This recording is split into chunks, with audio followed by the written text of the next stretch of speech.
The Lord be with you. And with your spirit. A reading from the Holy Gospel according to Luke. Glory to you, O Lord. As Jesus continued his journey to Jerusalem, he traveled through Samaria and Galilee. As he was entering a village, 10 lepers met him. They stood at a distance from him and raised their voices, saying, "Jesus, Master, have pity on us." And when he saw them, he said, "Go, show yourselves to the priests." As they were going, they were cleansed. And one of them, realizing he had been healed, returned, glorifying God in a loud voice. And he fell at the feet of Jesus and thanked him. He was a Samaritan. Jesus said in reply, 10 were cleansed, were they not? Where are the other 9? Has none but this foreigner returned to give thanks to God?" Then he said to him, "Stand up and go. Your faith has saved you." The Gospel of the Lord. Praise to you, Jesus Christ.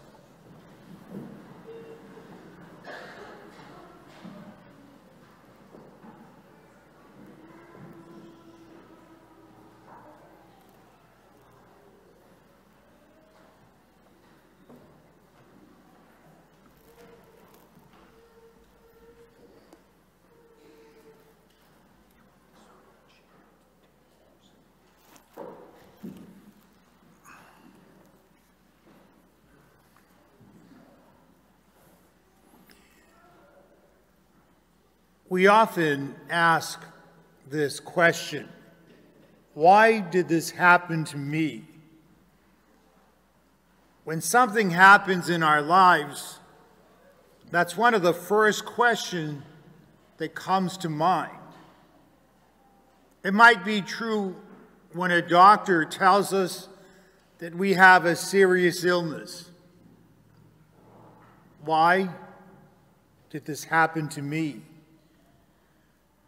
I exercise, I don't smoke, I don't take drugs, I watch what I eat, I get enough rest, I avoid stress, I limit my drinking to an occasional glass of wine, I take care of myself.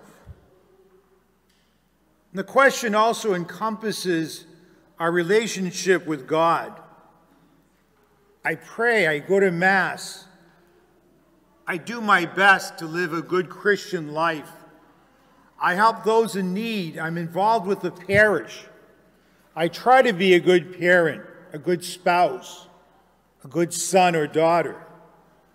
Granted, I'm not perfect, but I'm no great sinner. So why do these things happen to me?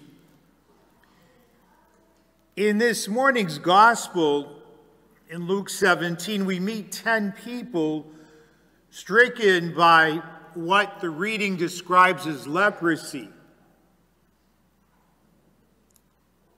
a disease which, according to Jewish law, required that those afflicted be separated from their relatives, their friends, their neighbors, and forced to live apart with others in order to avoid infection. Those people must have asked themselves often, why me? Why did this happen to me? And perhaps they asked themselves that question maybe several times a day, especially when they saw their healthy neighbor going about their work. Why did I get leprosy? What did I do that was so horrible? Why is God punishing me? Those people were united in questioning their pain, and in their banishment from their community, they suffered a great deal. It was common suffering and isolation that actually brought them together. And there was even a hated and despised Samaritan among them. Again, Jews and Samaritans just didn't mix. And when they heard that Jesus was coming, they cried out from a distance, "Master, have pity on us." And Jesus, in response, says this, "Go show yourselves to the priest." That's all he says. And on their way, the 10 are cured. But only one, a Samaritan, immediately reacts by leaving the rest and returning to Jesus. See, for him, thanking Jesus was more important than having his healing verified by the priest. Perhaps the Samaritan acted as he did when he realized he had been cured, but couldn't believe it. Why did this happen to me? He wasn't a faithful member of the Jewish people like the other 9, but he was a despised Samaritan, a heretic. He was not the kind of person with whom a Jewish rabbi would have had any contact or concern.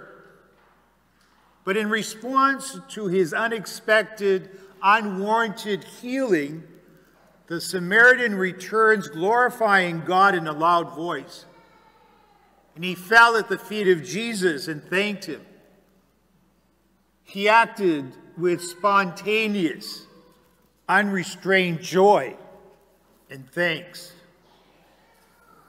There was no good reason for what happened to him other than the decision of Jesus to act with mercy and compassion and love. When things happen to us, or bad things especially, we're quick to start asking, why did that happen to me? Yet when good, wonderful things happen in our lives, we usually don't ask the question. If we did, we would reach the same conclusion as that Samaritan who was cured of leprosy. There are no good reasons for blessings in our lives other than the decision of God to show us mercy, compassion, and love. And we heard the same thing in the first reading today. There, Naaman, Aramean army commander, was afflicted with leprosy. And he's cured through the intercession of Elisha, the prophet, and he's brought to faith. And after his healing, Naaman says, "Now I know that there is no God in all the earth except in Israel." Like that Samaritan, we've all experienced goodness. Our response should be one of gratitude and thankful joy. As we're told at every Mass, let us give thanks to God. And just like the Samaritan, we proclaim, it is right, it is just. Amen.